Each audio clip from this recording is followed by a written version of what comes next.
Good. I think we should start. Good evening, everyone. My name is Nick Viner. I'm a co-founder of Circle Square, and we're really delighted to welcome you all here to tonight's book launch. It's great to see many Circle Square members with us, but also some people who are not yet members of Circle Square. And for those of you who don't know us, we're a network of interesting and purposeful people. All of us are over 50, and we bring a wealth of life experience. And when we founded Circle Square in 2018, our vision was to put our collective wisdom to work to build a better world if we could. And we do this by connecting people, by creating opportunities to unlock our combined energy, our experience, our curiosity, and our wisdom for the benefit of everyone. So we've got a rich program of events like this one today. We run weekly coffee mornings focused around a particular topic. We have special interest groups covering art, investment, books, photography, and we encourage an exchange of ideas, both for personal growth and we hope for the good of society more generally. So I hope in due course we'll see some of you potentially as members. But tonight I'm really pleased to welcome back John Steinberg. He led a very special session for us back in June on writing in time of crisis. John is a North Londoner. He was born and raised in London in 1952. He still lives here with his wife and 3 children. After school, he left school after his A-levels and completed a business diploma at the University of Westminster, or what is now the University of Westminster. I think it was probably called Westminster Poly in those days. And then he went into banking. And whilst he started training as an accountant, he actually moved into his family's furniture business quickly afterwards to build his career. And then in the 80s, he started an M&A, a mergers and acquisitions business, which he ran for about 20 years before becoming a full-time writer in 2007. You may already have enjoyed his previous novels, Shimon, Blue Skies Over Berlin, and Nadine. I know that I have. And before he got into novels, John co-wrote and produced comedies for the stage, including In the Balance, and one called W for Banker, which appeared at the New End Theatre in Hampstead, as well as also putting together a series of books for children. But today is the publication date of his 4th book, The Temple of Fortune, and that's what we're going to talk about over the next 50 minutes or so.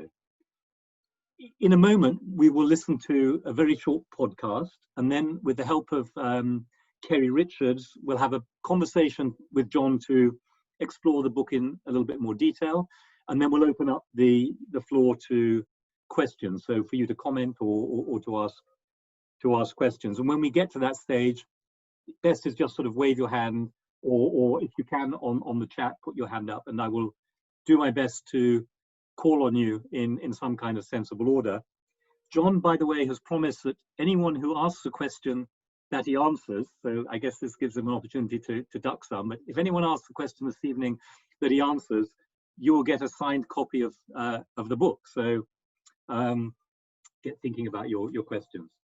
So let's start with a short podcast. No, I think you're going to put this up and then play that for us.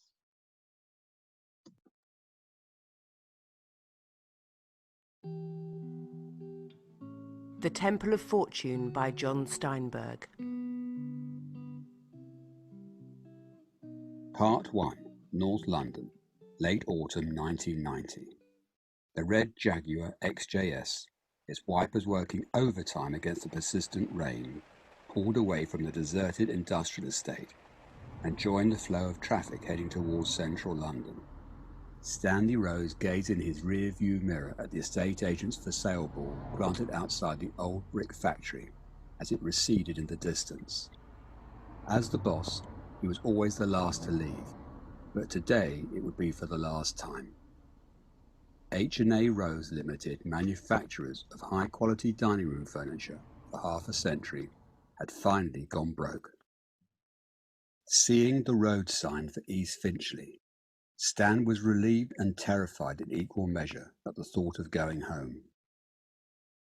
He tried to remain positive for the sake of Tara, their 14-year-old daughter, but with the burden of all his business worries, he knew he hadn't given either his wife or daughter the attention they deserved. Diagnosed with breast cancer 18 months ago, Carol had been through a very difficult time. The loss of the business would, Stan feared, be the last straw.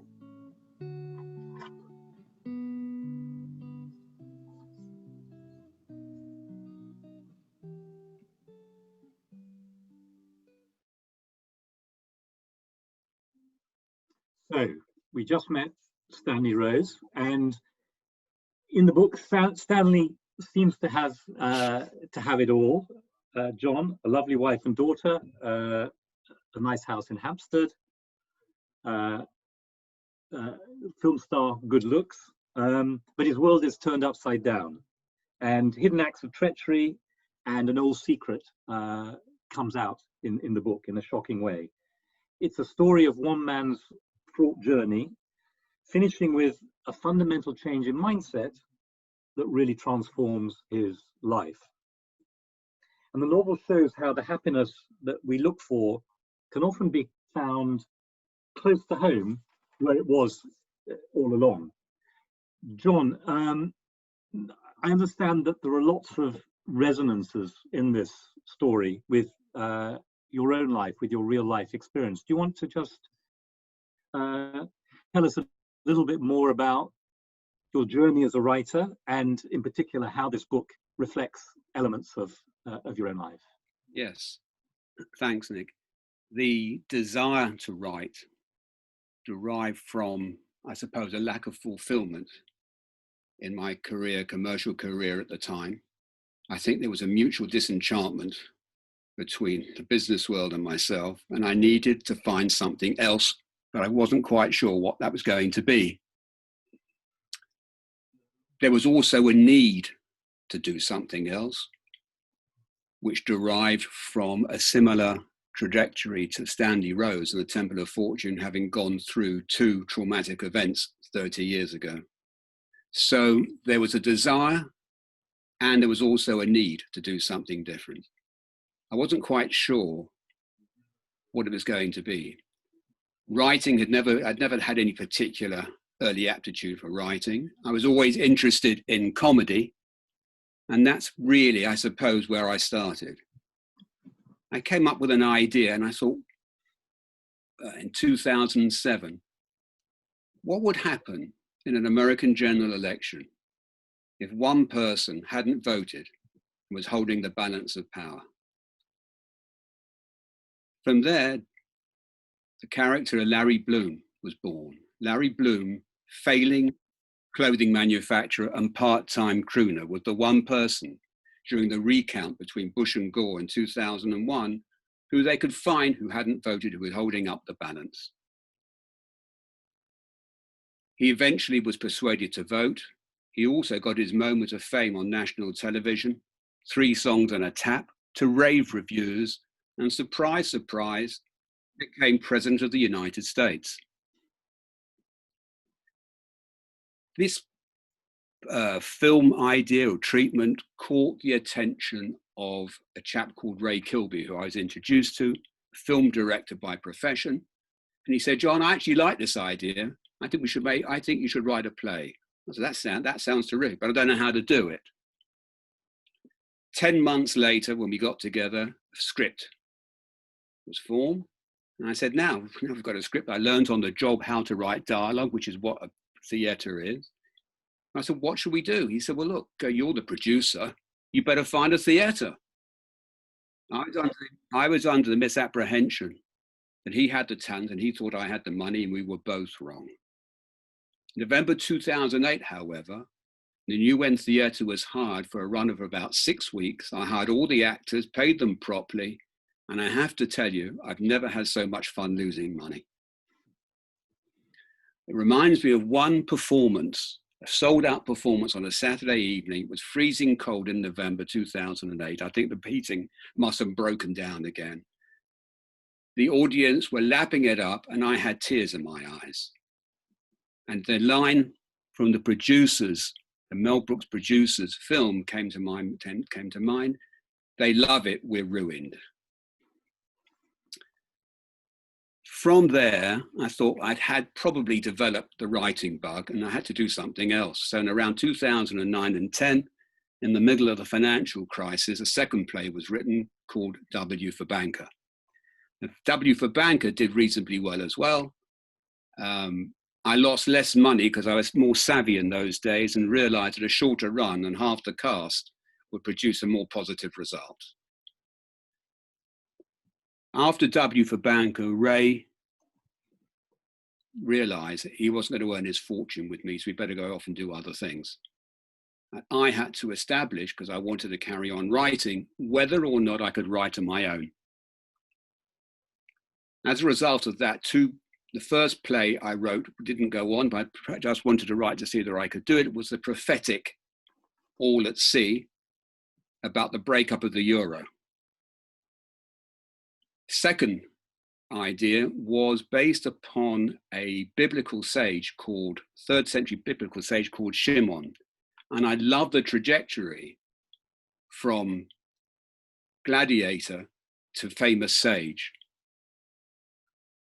I then was introduced to a publisher. I think Catherine might be here tonight, of 2QT. And I learned another set of skills of how to turn a play, which I'd only recently mastered myself, into a novel. And Shimon became the first novel published in 2013, and the first of a series under the title of Steinberg Stories of People's Journeys. Second book followed, called Blue Skies Over Berlin, a German woman's journey of conscience in the aftermath of World War II, and how she comes to terms with shutting her eyes to what was going on around her. She finally finds redemption. Another journey of sorts last year, a book which you referred to, Nick, called Nadine, about a failing theatre producer, something which I knew an awful lot about, and an unfulfilled obligation to the only woman who he really loved, and how he reconciles saving his business with fulfilling that obligation. And that brings me to Temple of Fortune, the nearest to a semi-autobiographical book that I have attempted. It would be more than that, except my life isn't as interesting as the main character. But it's a book that needed to be written, and there are certain themes which certainly did resonate and continue to resonate.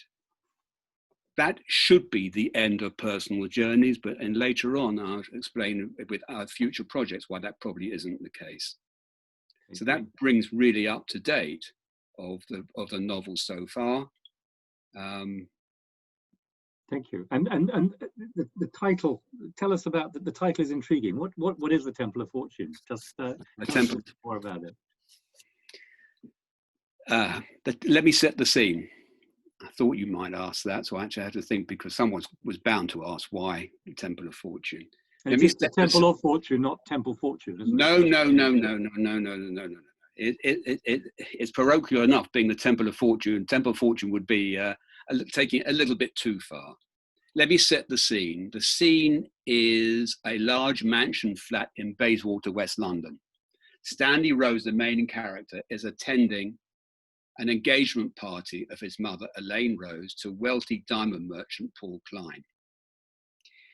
Stan has just discovered something about his past that he wants verification from his mother.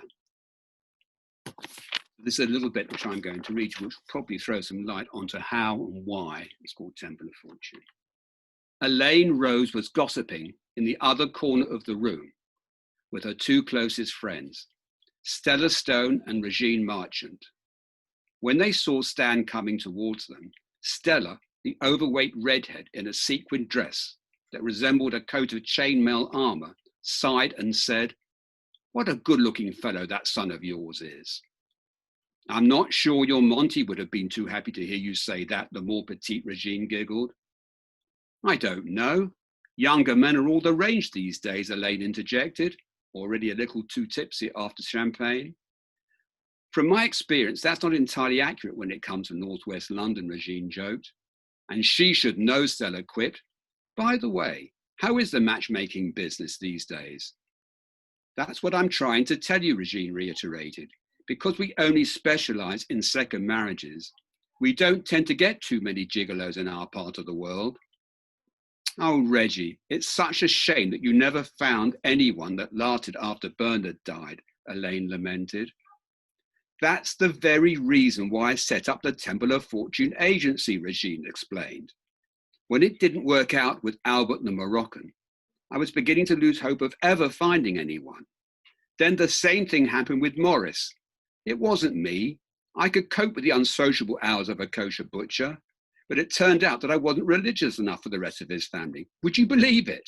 So at the age of 61, I found myself on my own again. She turned to their hostess and said warmly, but Elaine, you've done really well for yourself. Paul is an absolute gem, if you'll excuse the expression. A comment that caused a small group to break out into titters.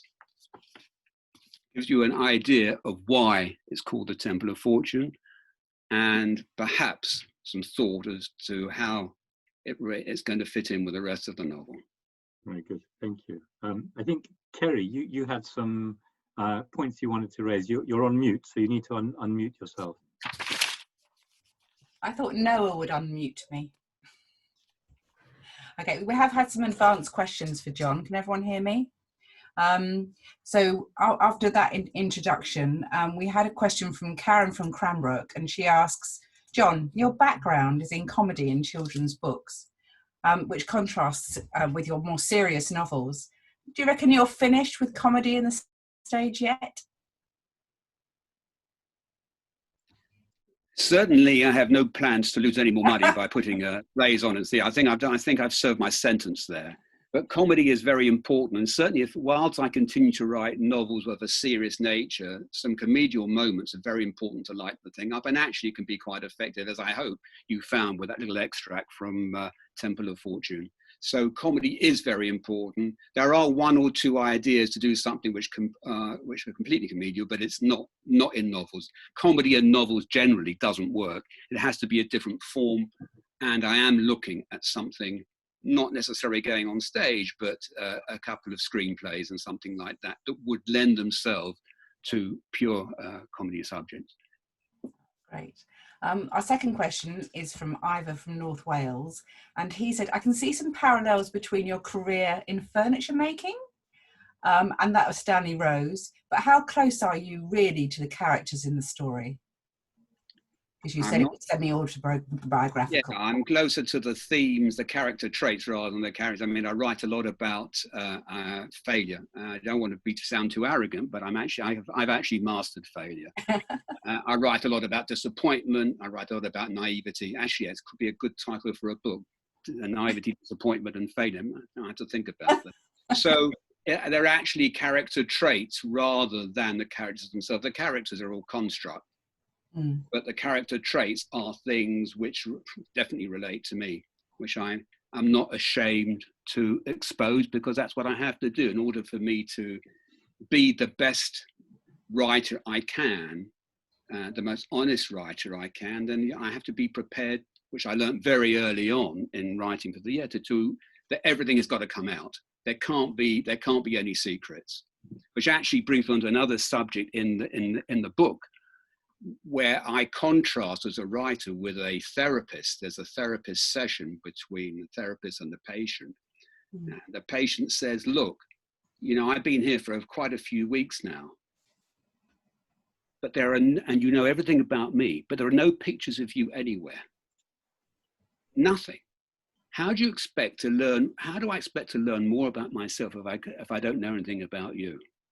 And of course, the therapist has medical ethics where it doesn't allow him or her to reveal stuff about their personal life. But I find that a limiting factor. And of course, as a writer, I'm not constrained by those ethics. And so therefore, for me, everything about me has to come out in one form or another, and does through the character traits of the people that I invent. That's a great answer. Our final question in advance is from Jake from Oxford, and he says, You've had an interesting journey so far from children's author to playwright and now novelist, but what's next? Well, I thought the Temple of Fortune, I may have mentioned, I don't know if I did, was the last journey, but it really isn't. And I just realized I got sidetracked because I actually had started on a detective series with a difference. I wanted to write something completely different. And the detective series that have been on of all of a similar ilk, you know, it's either a Columbo old raincoat thing or a drunken or whatever it's going to be. I wanted to do something different. And the plots are certainly different, and the characters hopefully will be slightly different too, and it'll be capable of more than one book. But of course, if you look at television, which is the writing on television is fantastic today, or film and everything else like that, it's all about the main character.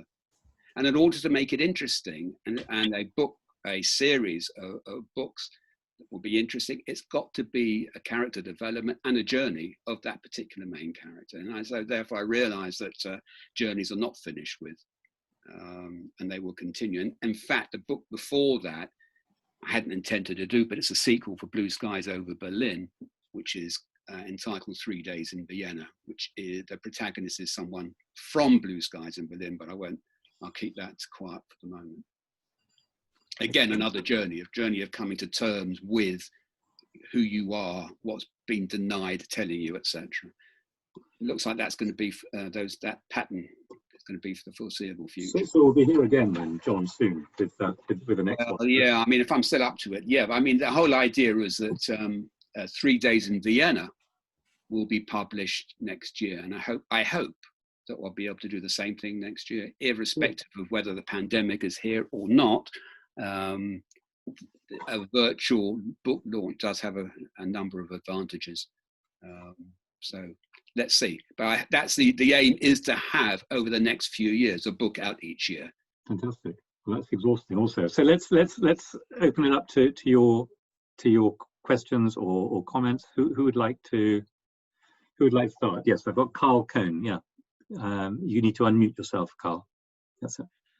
Hi, John, you made a very apt statement, like a confession. You said that this was a book that needed to be written. I think this is the last book, the latest, that you intended, that you felt needed to be written.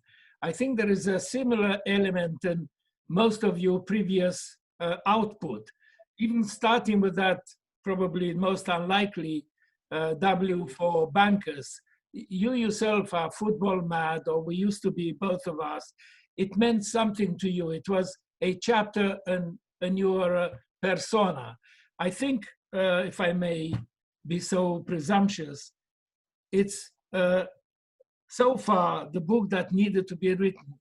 I think you are in, or we the would-be beneficiaries, the consumers, for more such books, because your journey is not over. I defer to you, John. What's the question? The question is was implied in it. I'm sure that you have plenty of them. If you have not scribbled it down. Temple of Fortune needed to be written because it was the nearest to a semi-autobiographical account of what happened to me in the early. I don't know if you've read the synopsis of Temple of Fortune, but Stanley Rose suffers 2 traumatic events very early on, which shapes the book, shapes him, shapes all sorts of things. Now, those 2 traumatic events that happened to me needed to be spelled out, and I needed to come to terms, subconsciously I needed to come to terms with these 2 traumatic events, and that's why Temple of Fortune was eventually written. There was a greater need at that particular time to write Temple of Fortune than the other books, and maybe because of there are so many different themes contained in the book, other people will find that they can relate to Stan, his trajectory, what he was, what he becomes, and hopefully it will work for them. Well, I think you probably confirmed it's not a finished journey; it's a work in progress. You will need to write again, another book needed to be written. Yeah. I think so. But I think this was, again, is not going. There won't be anything more. There won't be anything closer to me and the experiences that I went through than Temple of Fortune. Other ones will always have character traits and things need to be written, etc. But this needed to be written at a particular time in order to come to terms with things that I hadn't come to terms with. And that was the best way of being able to do it. Thank you. Yes, Rona's there, yes. Go ahead. Hi, John. Hey, Rona. Hello, congratulations on the book. It sounds fantastic. You mentioned your tussle, your impression. No, you read something about therapy, I think. You said something about therapy. And I was wondering whether writing for you is a kind of therapy. Totally. Total therapy, but therapy that I didn't know that I needed at that particular time. As I started off the talk, after Nick finished, the desire was one thing, the need was something completely other, and I had they were both subconscious. The need particularly was subconscious because it took many, many years before I was able to fully come to terms with the same trauma that Stan went through at the early part of the book. And the only way I came through that was through writing. And writing, and I still do. I mean, the coming to terms with who you are and who you've become, and how events, traumatic events, or any type have molded you, needed to be said, and needed to be. My way was being able to put it into word, dress it up with other stories for sure, but that didn't matter because the underlying themes are still there, and the character traits are still there. They won't. What is it about writing specifically that's therapeutic for you? It's the many years ago, I think we've had this discussion at Jewish Book Week. The great Nora Ephron said, I'll tell you something about writing. The best lesson I can give you about writing is do something you don't think you can do. And I needed to do something that made me feel better about myself. And that had nothing necessarily to do with the trauma that I went through, but because of lack of fulfillment in the commercial world, which I said was mutual disillusionment. And I needed to find something. And I needed to find something in this comparable and competitive society that made me feel better about myself. And writing enabled me to develop something that belonged to me, something personal, something that I wouldn't compare myself with to other people, and something that I could develop. And I felt proud of being able to do because it was so hard to do. And writing, as you know, is very, very hard, very hard. But the harder it is, the rewards were there at the end of the line. And quite frankly, that's why I write. I continue to write. I write every day in one form or other, because from a mental standpoint, it puts me into a much better place than I was previously. And so there's it without question that it's therapy, and will always continue to be therapy, but not having come to terms with those two traumatic events. I still need therapy of sorts in order to have a healthy mind going forward. So that is for sure. You're absolutely right. So this idea, John, of how hard it is. I've got a question here from Judith and Johnny Morgan, which is do you find writing easier with each book or play, or are they equally as easy or difficult? Or I guess, does it get harder? Would be it definitely gets hard. It definitely gets harder because you know what not to do. And, you know, I work very closely. I think Joan's here today with my editor, Joan Deitch, who I've been working with since Shimon, which is in 2013 and 14. But I've learned how important it is to work with an editor, but also the bar gets higher. You know what not to do. I won't show anything to anybody now until I've gone through it so many times that I know that some of the things that were wrong to start with are correct. It gets harder because because the standard gets higher. It does get harder. I wish it wasn't. I wish it was the other way around, but then perhaps the rewards wouldn't be there if it were easier. Okay, good. Who'd like to go next? Just looking through. the screens. Oh yes, I saw someone waving, but I just lost it. John, was that John? No, Saul. John, was that John first, then Saul? Is that right? Was it Saul? Saul. Who do you want to go first, Nick? Let me go. I'm struggling with two screens here. Let me start with Saul, if I may, because I can see him, and then I think John, you go next. Hi, this is Joe. I've got actually two questions. They're to do with how you do the writing process. The first one is, when you're writing, do you first have a rough plan of the whole story in general, and then you fill in the details, or do you have a theme that you know you want to write about, but you don't really know how it's going to turn out, and then you just write, and then as you write you become involved? It's the latter. The latter for sure.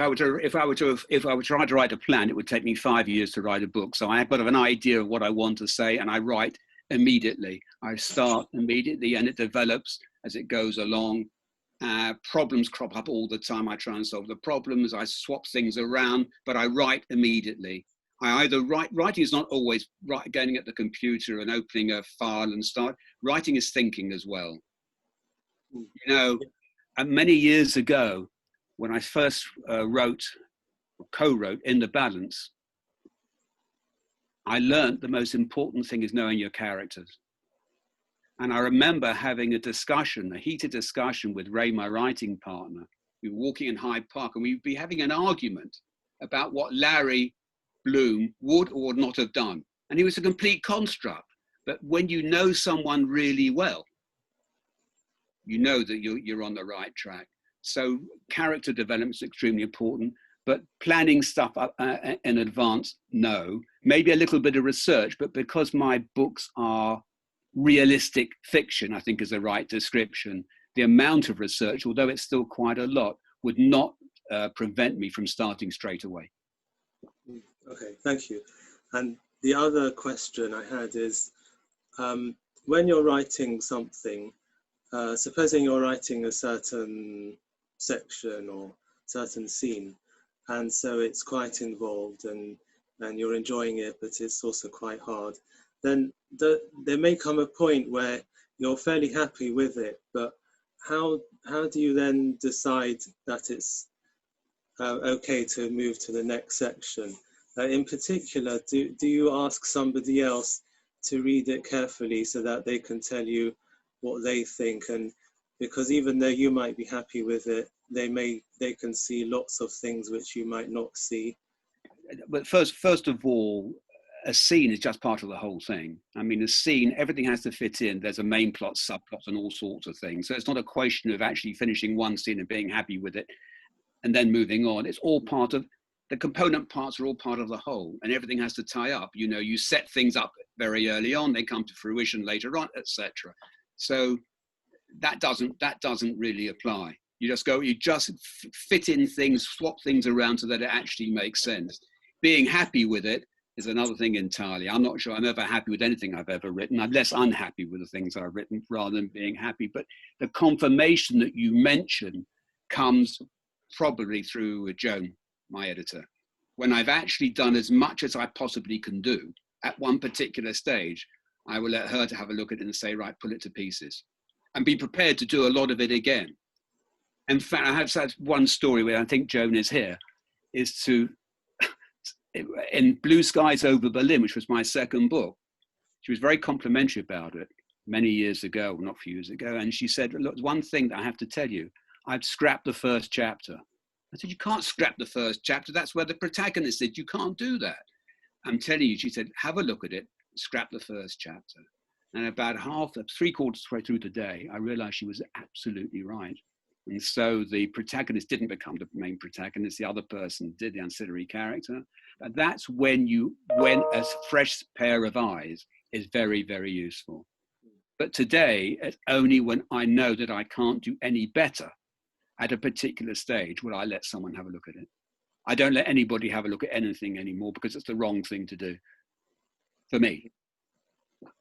Great, thank you. I've got John J, John J, then Tally, Lowenthal, and then I've got a question from David Stebbing. So let's go in that order. Start with John. Go ahead.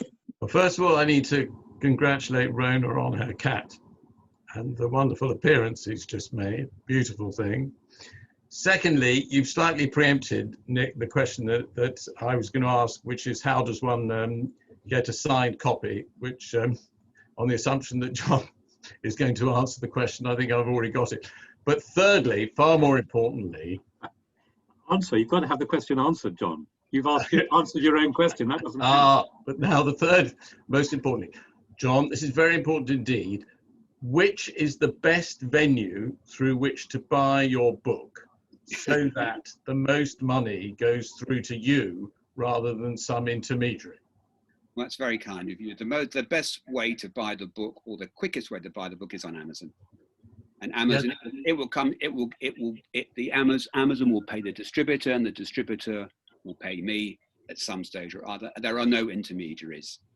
Yes, but do you get the highest percentage through if you buy it through Amazon, or will you get a higher percentage? Yeah. Amazon is the right way. Fine.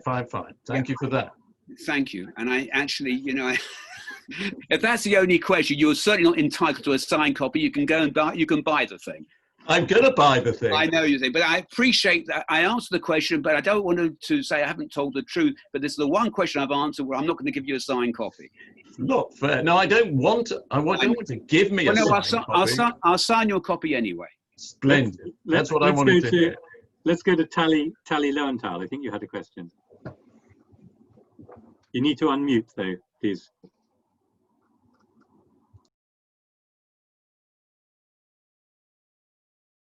That's it.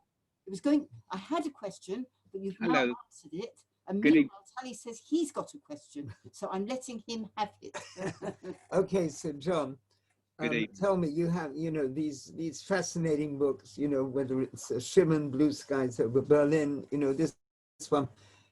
Do you ever dream about your characters? And has it ever happened that a dream has made you alter what you were going to write? I have to say, Tally, no one has ever asked me that question before. So therefore, even without an answer, a signed copy of the book will be in the post. No, I can't say I ever dream about the character at all, because you live them.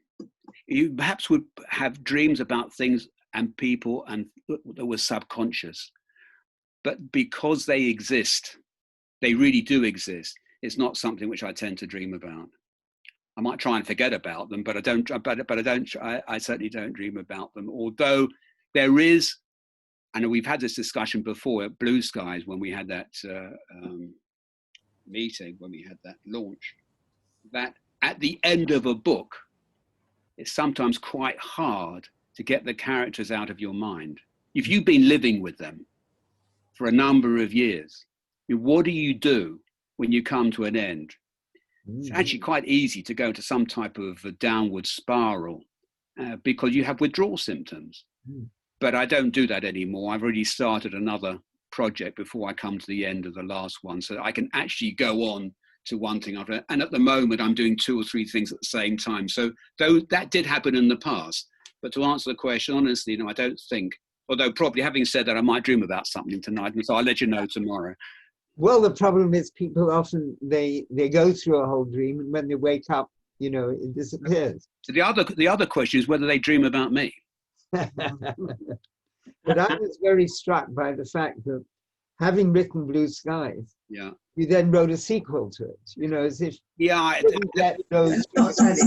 There was something about Blue Skies, because Blue Skies, the protagonist is the German woman, an ancillary character.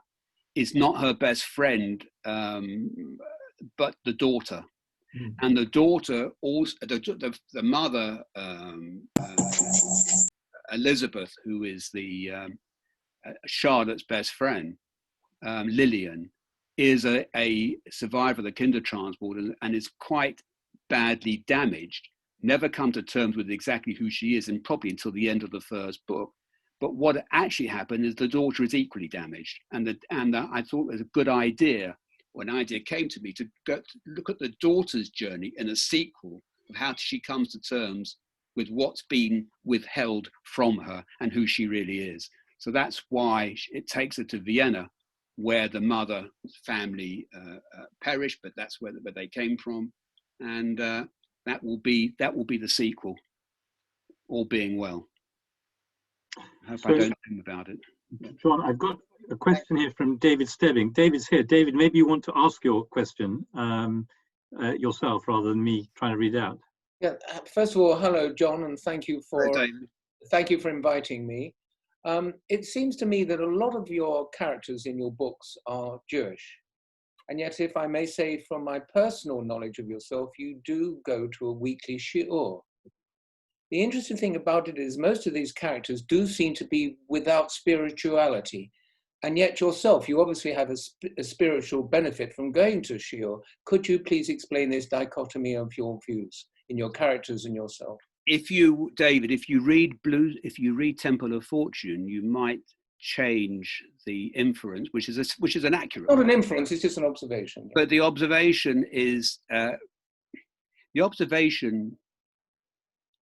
an interesting one. I suppose as part of my own personal journey, where I came to terms where I actually became more interested in religion as the years went on. And if you look at Greenberg, for example, in the Dean, who had no interest whatsoever in his heritage, he actually becomes more observant throughout around the last quarter of the book. And of course, the same happens to Stan in Temple of Fortune, but to a much more extreme level. So they do have similar character traits to me.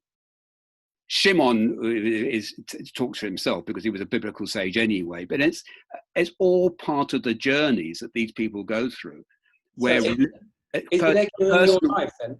Is this echoing your life in a way then? Yes, absolutely. Absolutely. I mean, it started off from a very low level of observance, and then it became more interesting and something which became far more important in my life for all sorts of reasons, and it mirrors a lot of the characters in the book. Thank you very much. And if you do get to Temple of Fortune, it'd be interesting to have that discussion again about Stan, the main character. Okay, thank you very much. Okay. Okay, I think I saw Noam, you had a hand going up. John, thank you very much. We've met first time, Nick and I, with you in Carluccio, Hampstead, which maybe has resemblance to some of your history because it disappeared financially. But from the very beginning, you were very open. Yeah. And I wanted to ask you, and then we had a marvelous talk by you at one of the coffee morning. And I don't know if you remember, but we'll be talking about discovery, and discovery is part of what we are doing with our members. And Pathfinder is a process that we help our members to find the desires. And you were talking about your desire, and I wanted to ask you, first of all, if you have more than one defined desire of writing, if you have desires, and the other thing is, if you were always so open, or that the writing helped you to open up. Well, the desire to write was a desire to find something that substituted a life of disappointment in previous careers. I didn't know it was going to be writing. It happened to be writing, but as I said in my talk before, there was a contemporaneous need as a result of suffering certain traumas to be able to express what I hadn't been able to express, and writing turned out via comedy and then novels to be the right medium. So that was it. There was no original desire to write. There was a desire to do something different, to make me feel better about myself, to do with self-esteem and all sorts of things. And writing happened to be the way to be able to achieve it, and still is. What was the other part of the question? About being open. Yeah, I mean, did it help you, the process of writing, to open up? yes, it helped. I think I was pretty open anyway, but I think that, yes, for sure. But everything has to be open for me, everything, because I can't share my experience, both past and current, unless my readers, unlike the therapist, who isn't able, because as we've mentioned, bound by medical ethics, to expose what he really feels about himself to his patient, my contrast, I keep bringing that up, I'm able to do that. I'm free to be able to, there are no secrets. There can't be anything which I'm not prepared to discuss about myself. Otherwise, it's like writing with one arm behind your back. And I don't really want to do that. What I do is the best that I can possibly do. And that comes out as a result of being prepared to talk about anything about myself. And that's how the character traits of naivety, disappointment, faith, all those things are some which have happened, but need to be talked about, because one's come to terms with them. It's about coming to terms with who you are, and that's happened through the process of writing for me. And I'd like to share that. I mean, we've had this discussion before. If I can share that with anybody else, then I'm very happy to do that, because it's brought enormous rewards, other than financial. Thank you. Thank you. Thank you. That's very nice. Yes, Brian. You're on mute. You need to unmute. As the traumas are such an integral part of your personal traumas, are such an integral part of what led you to writing this book, would you be prepared to share those with us? Yes, of course. I mean, the first, have you read the first two chapters of? They're on the website. Of the first two chapters of Temple of Fortune are on the website, and it actually starts off where Stan, the main character, is leaving his business, which has just gone broke, and how to break the news of his business going broke to his wife, who's had a recurrence of cancer. And the similar experience, I suffered a similar experience of a wife being terminally ill with cancer, who didn't survive, and at the same time having to find a new career, because the business which I was involved with, the family business which I was involved with, got sold, and I found myself having to find something else. So those two things together needed to come to terms with, and that really led me to start Temple of Fortune in the way which I did, although it goes off in many, many different directions. And it's a question, the similarity is interesting, because it was about someone from a similarly privileged background who wasn't equipped to deal with adversity. And the story of Temple of Fortune is how this person, not equipped to deal with adversity, because nothing really went wrong in his early life, the choices he makes, often the wrong ones, and how he actually finds and grows up into the type of human being he always wanted to become, but didn't know how to do unless he went through this quite painful trajectory, which fortunately I didn't have to, but it's much more interesting that he did rather than me. So there are similarities, certainly at the early part of the book, and that's really why it needed to be written. Thank you very much. Very interesting, because I have been through very similar circumstances to yourself. So I think time for one last question. I can see John waving. Tiny wee question, John. Tell us about the cover, which is most intriguing and appears to be bang up contemporary with a COVID face mask on. Out of order. I don't know if Fiona is here. Fiona Wilson, who is an artist, and each of the covers of the books are original drawings.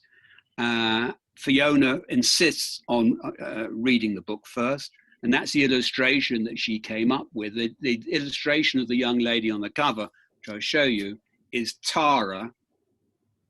Hold it higher up, John. Stanley Rose's teenage daughter, and the most important relationship in his life.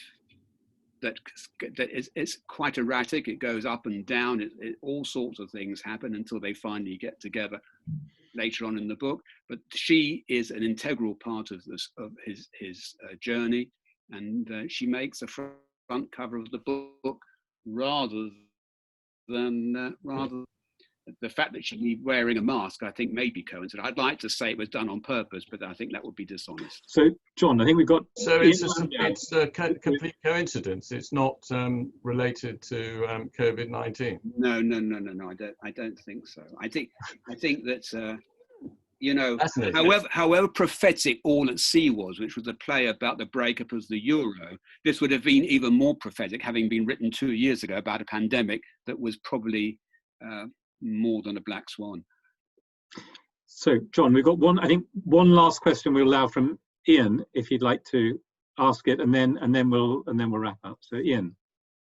John, you told us that you're moving to a new genre. Does that mean that you've finished with exposing your own life to your readers?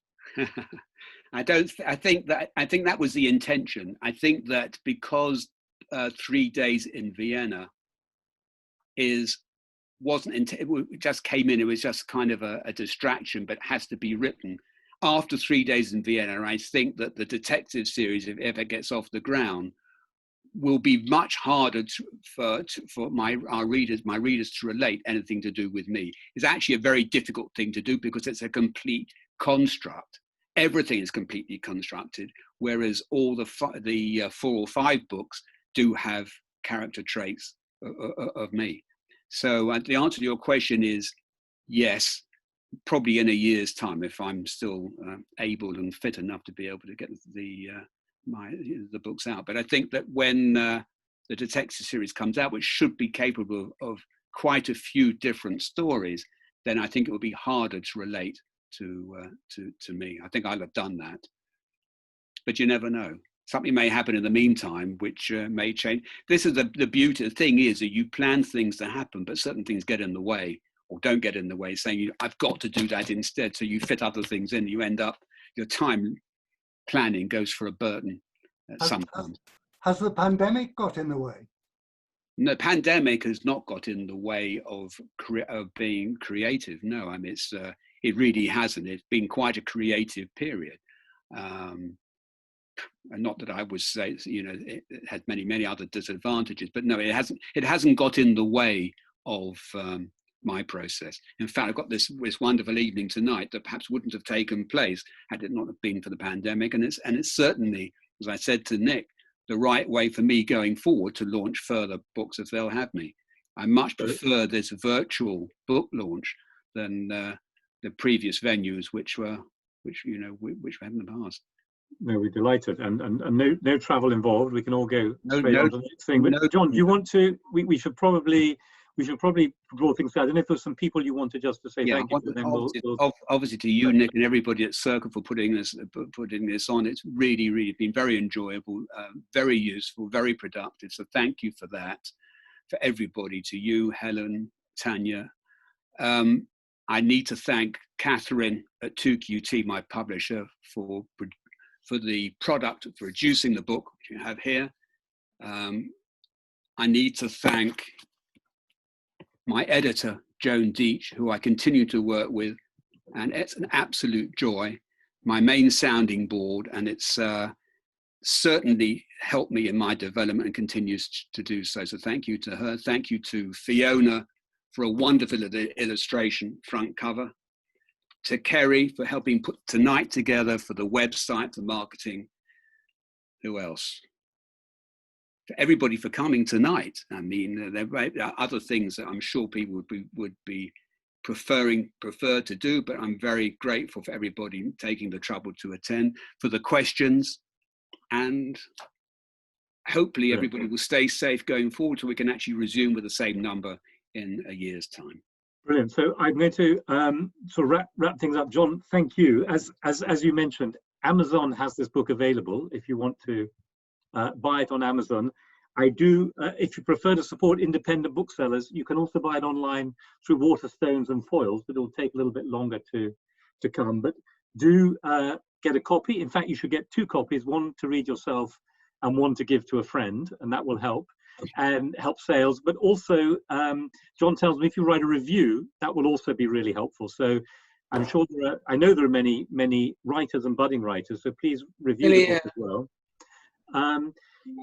Finally, just before we go, I want to flag a couple of upcoming events we're having at Circle Square.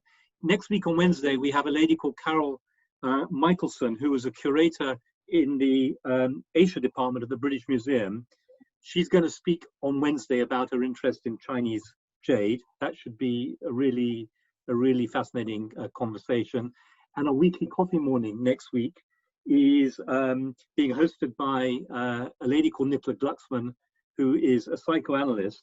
And what she's going to talk about is why fights get dirty, getting unstuck in personal relationships, what lessons might the consulting room be able to teach us about bickering at the breakfast table. So if your breakfasts aren't all that they should be, you might want to join us. And I do hope that if you're interested in Circle Square, have a look on our website, www.circlesquare.co. We'd love to have new members join us.